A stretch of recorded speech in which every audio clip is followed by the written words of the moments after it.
Взвейтесь кострами синие ночи, мы пионеры, дети рабочих. Близится эра светлых годов, клич пионера, всегда будь готов. Радостным шагом, с песней веселой, мы выступаем за комсомолом. Близится эра светлых годов. Клич пионера, всегда будь готов. А я всегда готова. Клич пионера, всегда будь готов. Это мы мусор жжем.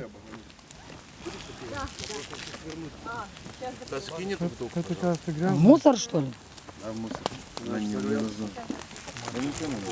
Сейчас не взорвется. Да нет, зачем?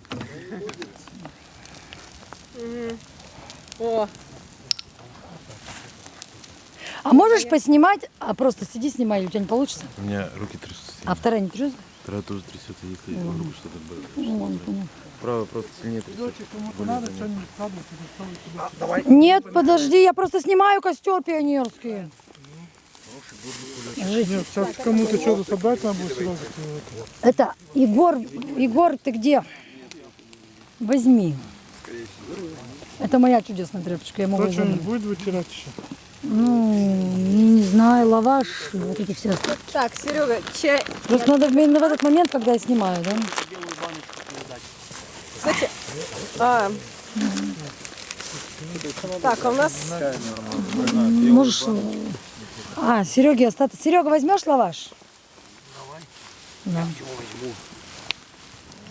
а тарелки мы все использовали, да? Да? Ну ладно, я бы спросила. Я последний сейчас Кусочек колбасы маленький кто-то. Да, возьмите. птичку можно оставить.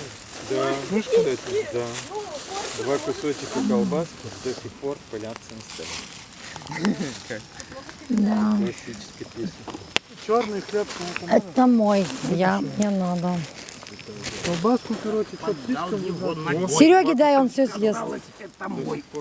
Мне птичкам не надо. Дай мне кусочек сыра. А колбасу Сереге? Серега, колбасу надо? Дают, да. Вон остаток казинака возьми, пожалуйста. Завернем его вовнутрь. Серега, ты хорошо зашел. Чё? А можешь поснимать костер немножко? А я Зачем вас пособираюсь. снимать? Там Ну, мне мусор. хочется. Зачем тебе костер? Это не мусор, это моя еда. Тряпочку возьмешь, и тебе Туалетная бумага.